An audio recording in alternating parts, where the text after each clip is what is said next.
All right, what's going on, everybody? So this is a DIY golf simulator bay for your garage. I do not have a lot of room, so this is clearly not perfect, but it will work for me. It's pretty neat, and I'm pretty proud of how it came out. So I do have the SkyTrack that I purchased for $1,700. I have a pretty crappy hitting mat. I'll probably upgrade, and I'm going to put a projector in the front of it. Again, when I raise some funds. But this is really more for the enclosure and how I did it. So I do not have shank nets. I like to think I'm a pretty good golfer. I'm a 7 handicap. So there aren't sides on mine. And again, there's really not a lot of distance. I would say about 6 to 7 feet between the net and the mat. So really hard to hit it off target. I will get one for the right side in case I have friends come over that are either drinking or just can't golf. So that is a future project, but for me, it's all good. So what I used here is just some straight up pieces of 2x3s. So these are not, I think they're 2x3s, but they're not 2x4s. They're a little bit skinnier. I got them at Home Depot. I bought about literally, I think 4 pieces at $3 or $4 a piece to put this thing together, and I actually have leftovers. And I do have 1/2 inch, I think it's actually less than 1/2 inch, I think it's 1/4 inch plywood I had left over from another project, so I used that. Really my goal here was to have a top, just in case I use a wedge and I don't want to hit it over the net and smack the sheetrock. So it was for that, and it was also to hold the projector screen, or I have an impact screen, excuse me. And it's hard to tell, but I have it attached to a 2-inch PVC pipe, and it's really simple. It just works like a pool cover. You roll it up when you don't need it, so you can pull your car in, and you pull it down when you're using it, and it works like a charm. But that's really it. So, you know, it's hard to have to do a do-it-yourself guide or step-by-step guide, if you will. There's not much to explain. So I mean, really all I did was I attached these 2x3s to the actual Kindorf supports of my garage. And there's really not a lot of weight here. So I checked to make sure that, you know, it wasn't gonna screw up my garage system. And so far it's been like that for a while. But what I did was I had, you know, simple tools, a level, some screws, a drill, and some scrap wood to support these things. And we made it work. So again, if you have a garage system like this, I attached the supports all to the existing Kindorf. So it was really pretty easy.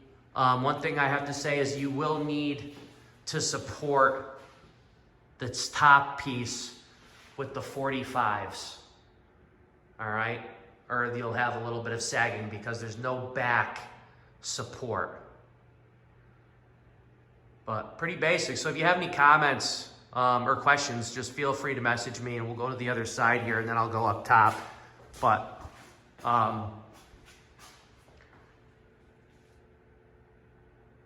that's how it works. So those 45-degree 2x3s are attached to another 2x3 to make a triangle. Triangles are the strongest geometric shape.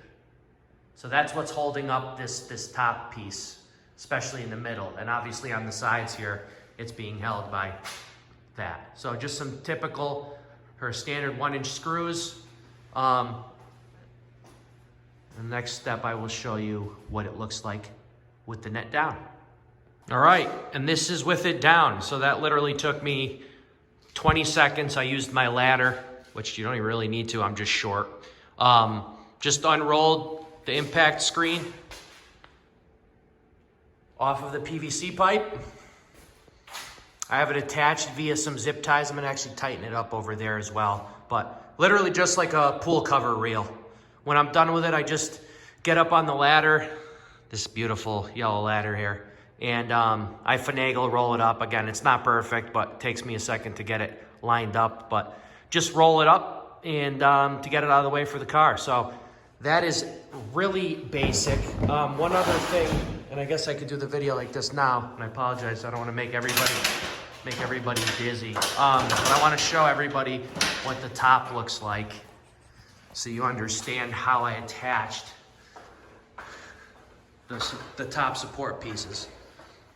So again, everything is attached structurally to the garage supports via some simple screws. But the middle here was sagging a little bit. So what I did was, I just built a triangle using my 2x3s. And the load is really on those which are attached to the wall. So the plywood top is just screwed in to these pieces which are free floating. But, you know, again, there's not a lot of weight there. It's 1/4 inch plywood. So it wasn't sagging much. I probably didn't even need those, but I needed something I didn't have one long piece of plywood to use. So real simple to do though. I used Craig jig screws to put these all in, and just some leftover poplar that I had to support it. And one recommendation I have is cut those pieces. I don't even have it really screwed in. It's hard to see, but it's not really even screwed into that hole in the Kindorf there. That was really put in to support this thing when I was putting it together and getting it as level as I can. Again, it's not perfectly level, but I did my best. So that's actually just helps. I recommend putting that piece right there, one of the sides, putting that and the 45 here on the floor, you know, just with a screw, and then supporting it in one of those holes to get it as straight as possible. And then you suck it into the actual rail down there with the screw that was sticking out. So it's hard to see, but you can probably see it like that.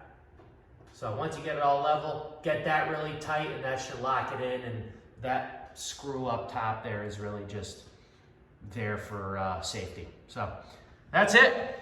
But again, if you have any questions, comment below. And I made this work for very little money. So the most expensive part was obviously the simulator, the launch monitor itself, and the impact screen was on Amazon for I think 130 bucks. So not bad for a cheap alternative to one of the ones you see online. And that's it.